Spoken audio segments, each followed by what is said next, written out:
Module 1. What is the temperature outside? If you are a middle school or high school teacher or administrator or a district office level administrator, head over to multiplemetrics.org and check out the free resources to make your professional life more effective, much more efficient, and more fulfilling. Multiplemetrics.org. Transforming the demerit-based system into an asset-based system for secondary education report card grades. Check it out at multiplemetrics.org. The multiplemetrics.org vision: bring value to school districts by collecting asset-based student achievement and teaching effectiveness evidence for secondary education report card grades through the personalized butterfly metric system while increasing organizational rigor and high school graduation rates by design. Multiplemetrics.org. Abolish systematic report card metrics misalignment. Consistency, conformity, compliance, workflow, homework, difficulty, barriers to entry, grade killers, the veil of high expectations, metrics misalignment 1 through 9, and more, thousands more, are all noteworthy in different ways, but they are not measures of student achievement. We could show statistical significance on report card grades for the teacher or the school site or the school district measuring consistency or measuring workflow, compliance, even though the school district advertises that they're measuring student achievement.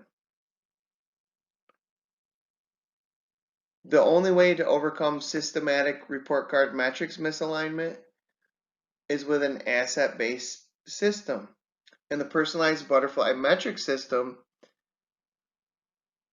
there is a robust way and convenient way for middle school and high school teachers to collect evidence of personalized student achievement for their secondary education report cards. From the tiniest school districts to the largest school districts and everything in between.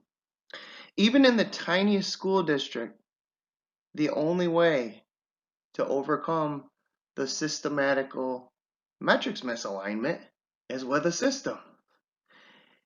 Multiplemetrics.org, an asset-based system to systematically collect evidence of personalized student achievement by design, is the only sustainable way to abolish systematic metrics misalignment of the historical public educational system. An asset-based system is the only way to overcome metrics misalignment.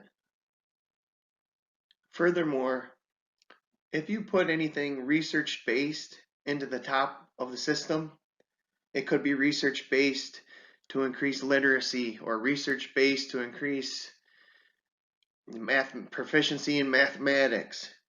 It could be at the macro level or the micro level. Doesn't matter. When you put that in the top of a system that doesn't statistically significantly measure what it claims to measure, it's the definition of ignorance and insanity, organizational ignorance. And many of these organizations will have trainings with administrators, building level administrators, teaching them to focus on what students can do. Well, when they go back to their buildings, this just causes divisiveness and fractionalization between teachers and that administrator. So it's important to have a franchisable system that is robust, that is an asset-based system that actually statistically significantly collects evidence of personalized student achievement. Again, personalized curriculum and instruction is meaningless without personalized assessment. And personalized assessment is not just picking this assignment, that assignment.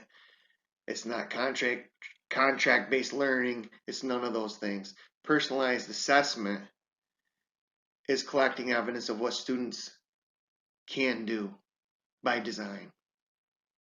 And that's what this system does.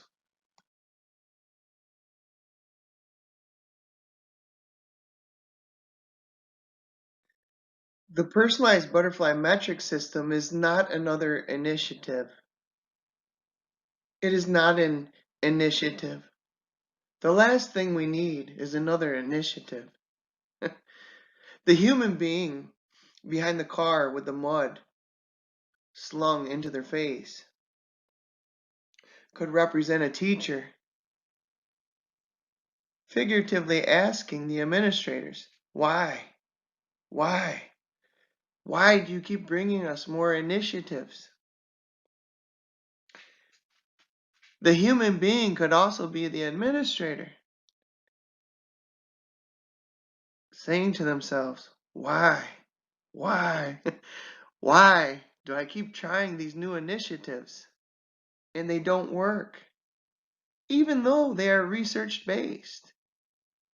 Well, that's because the system that we all kneel to and think we need to work inside of is not the system of disruptive leaders.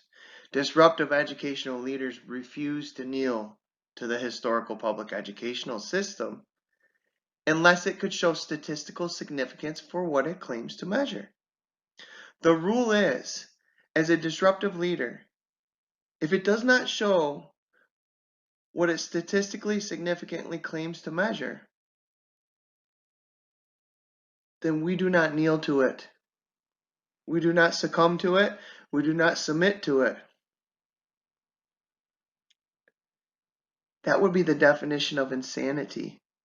We certainly do not subject our students to it. And we certainly do not leave disproportionality inside our student outcomes. The only way to overcome the historical public educational system metrics misalignments of secondary education and secondary education report cards is with a system.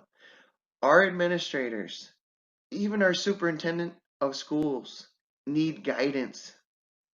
They need a great deal of guidance, unless they are going to go and show statistical significance for what they claim to measure. Most superintendents are not even equipped to do that. And the ones that are, I would guess, I would suspect, many of them have not questioned the very system that they work inside of. As a disruptive leader, you need to start questioning the historical system. If it cannot show statistical significance for what it claims to measure, then we do not subject our students to it.